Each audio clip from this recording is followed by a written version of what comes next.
ఈరోజు day 8 of Django series discuss చేద్దాం. So మనం ప్రీవియస్ డే 7 ఏం చేసామంటే జాంగో టాబ్లెట్ ట్యాగ్స్ గురించి డిస్కస్ చేసాం. ఏంటంటే లూప్స్ గురించి కానీ తర్వాత ఈ కండిషన్ ఈ ఫైల్స్ ఎలిఫ్ కానీ ఇవన్నీ డిస్కస్ చేసాం. సో ఈరోజు మనం స్టాటిక్ ఫైల్స్ గురించి డిస్కస్ చేద్దాం. మనం ఇంటర్నెట్ కానీ ఏమన్నా లేకున్నప్పుడు మనకు కొన్ని స్టాటిక్గా ఉండేలా సో దానికోసం వితౌట్ ఇంటర్నెట్ కూడా. సో సో ముందుగా మనం అప్లికేషన్లో స్టాటిక్ అని ఒక ఫోల్డర్ని క్రియేట్ చేసుకోవాలి. ఆ స్టాటిక్ ఫోల్డర్లో మనం 3 టైప్గా, ఇప్పుడు స్టాటిక్ అంటే కొన్ని మనకి జేఎస్ ఫైల్స్ కూడా అవసరం అవుతాయి. So we need to JS files also create for that. So JavaScript files కానీ తర్వాత సిఎస్ఎస్ ఫైల్స్ కానీ తర్వాత కొన్ని ఇమేజెస్ కానీ. So that's why we have to make in 3 folders in static. దాంట్లోని మనం 3 ఫోల్డర్ని క్రియేట్ చేసి వస్తుంది. One is JS, and second one is images, and third one is CSS. మనం ముందుగా మన పేజ్ని కొంచెం మంచి ఫాంట్స్ అండ్ కలర్ డిజైన్ చేసుకోవడానికి సిఎస్ఎస్ ఫైల్ని మనం క్రియేట్ చేసుకుంటాం. Style dot CSS. ఒక నిమిషం. ఓకే, సో సిఎస్ఎస్ ఫైల్ అనేది క్రియేట్ చేసుకుందాం. సో ముందుగా మనం ఇక్కడ సపోజ్ మనకి స్టాటిక్ ఫైల్స్ అనేవి రన్ అవ్వాలంటే మనం ఇక్కడ లోడ్ స్టాటిక్ అనేది కంపల్సరీగా ఉండాలన్నమాట. లేకుంటే మనకి స్టాటిక్ ఫైల్స్ అనేది రన్ అవ్వవు. సో ఓకే, సో నెక్స్ట్ మనం ఆ సిఎస్ఎస్ ఫైల్ అనేది మనం యాడ్ చేసుకోవాలి, లింక్ చేసుకోవాలి. సో దానికి మనం లింక్ అనే ఒక ట్యాగ్ ఉంది. సో దానిలో మనకి ఇక్కడ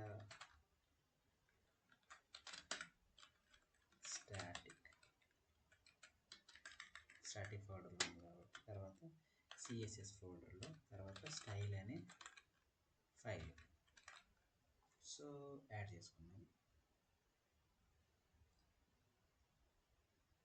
సో ఇమేజెస్ ఇక్కడ మనం ఏదైనా చూసుకోవచ్చు.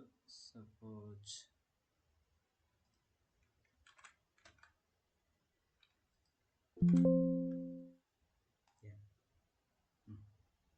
ఈ ఫైల్ అనేది మనకి రావాలి మన ఇక్కడ. సో ముందుగా మనకి ఇమేజ్ అనేది తీసుకుంటాం. సో స్టాటిక్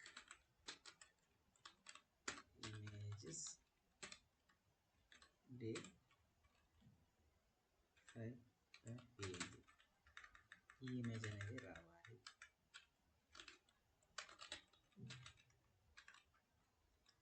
సో చూద్దాం.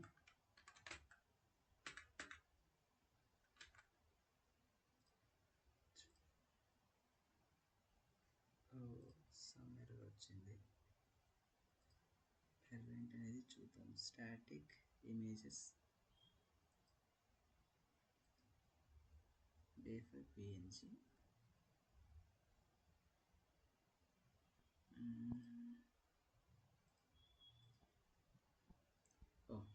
ఇక్కడ మనం సెట్టింగ్స్లో ఒకటి యాడ్ చేసుకోవాలి.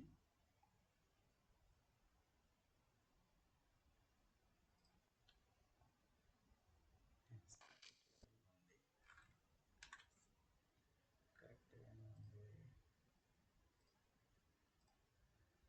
యా, సో చూసుకోవచ్చు మనకి ఇమేజ్ అనేది షో అయింది. సో ఈ విధంగా మనం దీనికి బ్యాక్గ్రౌండ్ కూడా కలర్ చేంజ్ చేసుకోవచ్చు. బ్యాక్గ్రౌండ్ కలర్ లైట్లో చేంజ్ అయిందా? చేంజ్ అయింది, చూసుకోవచ్చు. సో ఈ విధంగా మనం స్టైల్గా మన పేజ్ అనేది డిజైన్ చేసుకోవచ్చు. సో ఈ విధంగా మనకి స్టాటిక్ ఫైల్స్ అనేది ఉపయోగపడుతుంది. సో నెక్స్ట్ వీడియోలో నెక్స్ట్ టాపిక్ మాట్లాడతాం.